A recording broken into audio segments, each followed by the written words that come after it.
آج کے جدید دور میں کہ جہاں آج ہم نے زمین کا کونا کونا چھان مارا ہے، یہاں تک کہ ہم دوسرے سیاروں پر بھی قدم رکھ چکے ہیں، لیکن پھر بھی یاجوج ماجوج کی جائے رہائش ہم کیوں نہیں ڈھونڈ سکے۔ یاجوج ماجوج کے بارے میں بے تحاشا افسانوی باتیں بھی مشہور ہیں کہ جس کی وجہ سے عام لوگ یا تو یاجوج ماجوج کو انسانی مخلوق ہی نہیں سمجھتے۔ کیا یہ بات درست ہے کہ یاجوج ماجوج کو قوم حضرت حوا کے بغیر ہی حضرت آدم علیہ السلام کے نطفے سے پیدا ہوئی تھیں؟ آئیے آج یاجوج ماجوج کی قوموں کا ذکر قرآن و حدیث کی روشنی میں کرتے ہیں۔ سب سے پہلے تو بات کرتے ہیں کہ ان قوموں کی تخلیق کیسے ہوئی۔ اس بارے میں علامہ حافظ ابن حجر عسقلانی فتح الباری میں ایک ضعیف روایت ہے، حضرت کعب رضی اللہ تعالیٰ عنہ کے حوالے سے پیش کرتے ہیں کہ یاجوج ماجوج حضرت آدم علیہ السلام کی اولاد میں سے ہے کہ ایک دفعہ ان کا نطفہ زمین میں گھل گیا اور زمین میں پھر ان کی تخلیق ہوئی۔ مصنف اس روایت کو خود یہی کہہ کر جھٹلا دیتے ہیں کہ انبیاء علیہ السلام احتلام سے پاک ہوتے ہیں، اس لیے یہ ممکن نہیں ہے، اور ویسے بھی یہ ایک بات بہت ضعیف روایت ہے کہ جس کی سند صحیح نہیں ہے۔ مختلف روایات اور تاریخ کی کتابوں سے جو ثابت ہے وہ یہ ہے کہ یاجوج ماجوج دو قبیلے تھے جو کہ حضرت نوح علیہ السلام کے بیٹے یافس کی اولاد میں سے تھے۔ یاجوج اور ماجوج دو سردار تھے جنہوں نے ایک دوسرے کی بہنوں سے شادی کی اور قسم کھائی کہ وہ اب اپنے خون میں ملاوٹ نہیں کریں گے، اس لیے انہوں نے اپنے بیٹے بیٹیوں کی شادیاں بھی آپس میں کیں۔ ان کی نسل بہت پروان چڑھی، کہا جاتا ہے کہ ان کی عورتیں ایک ہی حمل میں بیک وقت 4 بچے جنتی تھیں، جس کی وجہ سے ان کی نسل بہت زیادہ پھیل گئی۔ یہ انسان ہیں اور کافر ہیں، یہ جس جاندار کے پاس سے گزرتے اسے کھا جاتے تھے۔ یہ موسم بہار میں اپنے غاروں سے نکل کر سبزہ کھا جاتے اور خشک چیزیں اٹھا کر لے جاتے تھے۔ ان کے پنجے اور دانت درندوں جیسے اور ان کے بال اتنے لمبے ہیں کہ جسم چھپا لیتے ہیں۔ اس وقت بھی دنیا میں ہماری آبادی کے ایک انسان کے بدلے میں یاجوج ماجوج کی قوم کے 10 افراد موجود ہیں، یعنی یاجوج ماجوج کی قوم ہم سے 10 گنا زیادہ ہے۔ صحیح بخاری کی حدیث نمبر 3348 کی روایت ہے کہ نبی کریم صلی اللہ علیہ وسلم نے فرمایا کہ ہر 1000 میں 999 جہنمی ہوں گے، تمہیں بشارت ہو وہ ایک آدمی تم سے ہوگا اور 1000 دوزخی یاجوج ماجوج کی قوم سے ہوں گے۔ پھر نبی کریم صلی اللہ علیہ وسلم نے فرمایا کہ اس ذات کی قسم جس کے ہاتھ میں میری جان ہے، مجھے امید ہے کہ تم امت مسلمہ تمام جنت والوں کے 1/3 ہوگے۔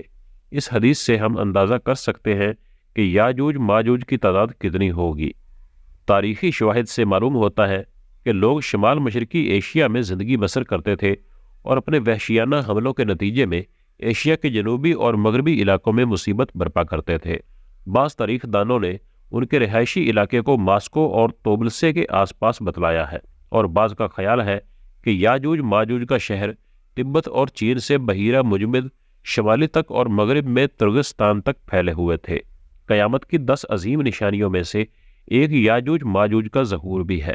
اللہ پاک قرآن مجید میں فرماتا ہے، یہاں تک کہ یاجوج اور ماجوج کھول دیے جائیں گے اور وہ ہر بلندی سے دوڑتے ہوئے آئیں گے۔ یاجوج اور ماجوج کا وجود ذوالقرنین کے عہد سے تعلق رکھتا ہے۔ ذوالقرنین ایک بہت ہی نیک صفت انسان اور ایک عظیم بادشاہ تھے۔ اللہ تعالیٰ نے انہیں قوت و طاقت سے نوازا تھا اور انہوں نے مشرق سے مغرب تک اپنی حکومت قائم کر لی تھی۔ تمام بادشاہوں اور ممالک پر انہی کی مطلق العنانی تھی اور انہوں نے مشرق اور مغرب کے دور دراز کے سفر طے کیے۔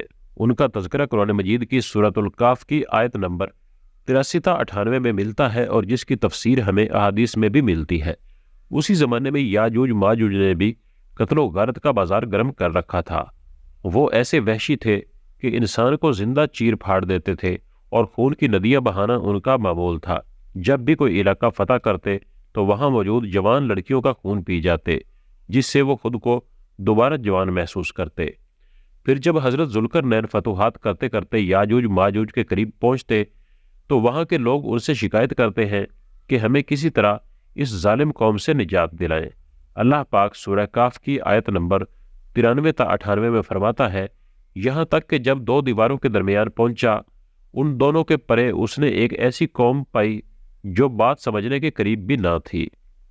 انہوں نے کہا کہ اے ذوالقرنین، یاجوج ماجوج اس ملک میں بڑے بھاری فسادی ہیں، تو کیا ہم آپ کے لیے کچھ خرچ کا انتظام کر دیں، اس شرط پر کہ آپ ہمارے اور ان کے درمیان ایک دیوار بنا دیں؟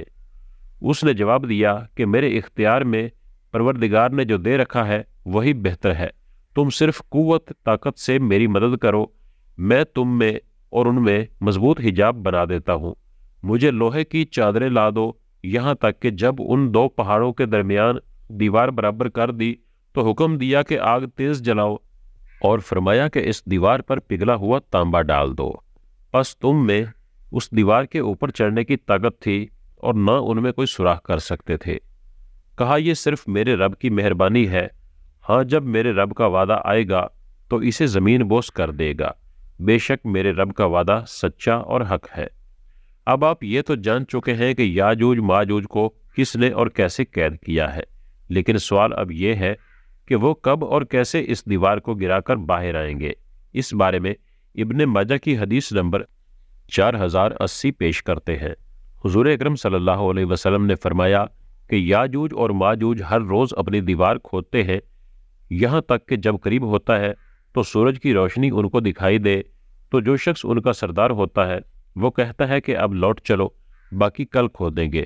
پھر اللہ تعالیٰ اسے ویسی ہی مضبوط کر دیتا ہے جیسی وہ پہلے تھی، یہاں تک کہ جب ان کی مدت پوری ہو جائے گی اور اللہ تعالیٰ کو ان کا خروج منظور ہوگا تو وہ عادت کے مطابق دیوار کھودیں گے۔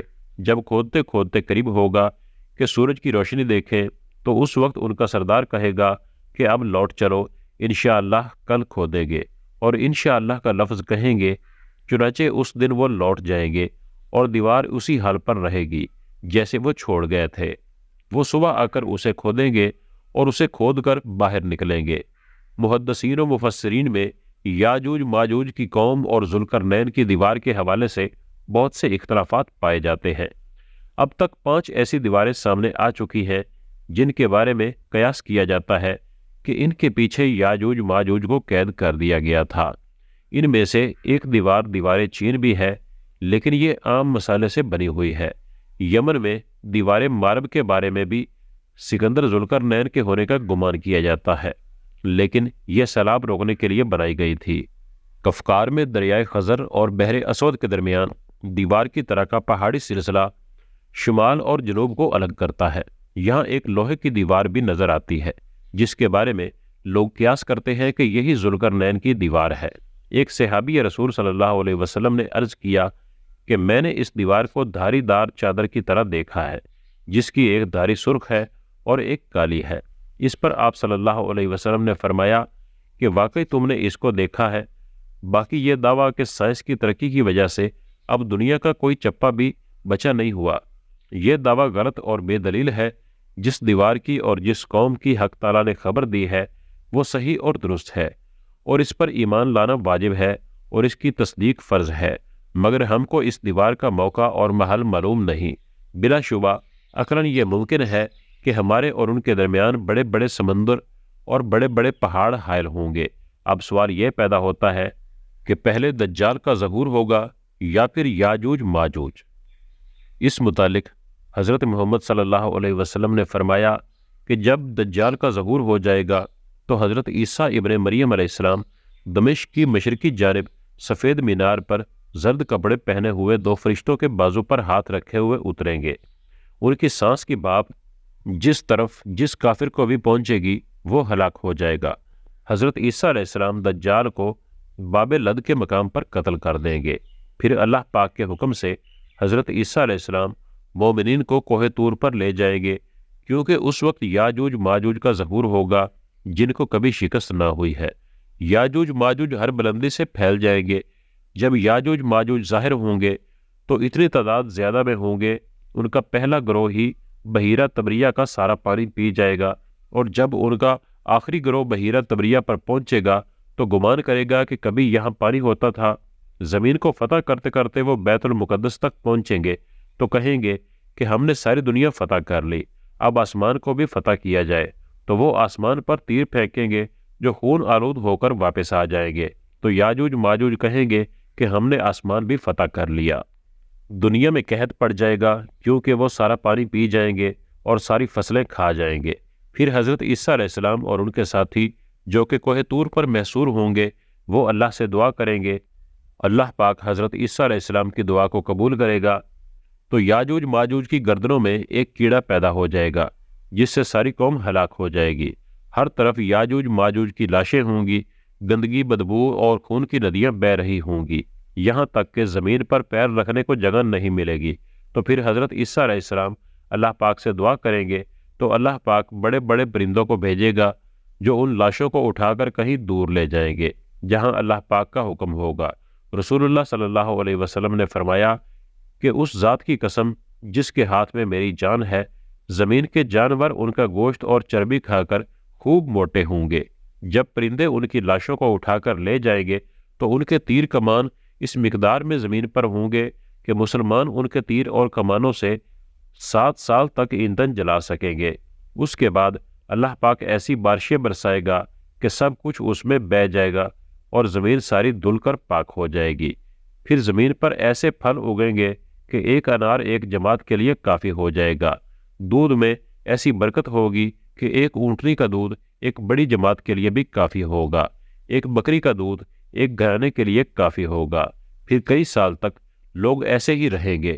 پھر اللہ پاک ایک ٹھنڈی ہوا بھیجے گا جو سارے مومنین کی جانیں لے لے گی، اور باقی لوگ گدھوں کی طرف کھلے عام زنا کریں گے، ظلم و زیادتی پھیل جائے گی، اور پھر انہی لوگوں پر قیامت برپا ہو جائے گی۔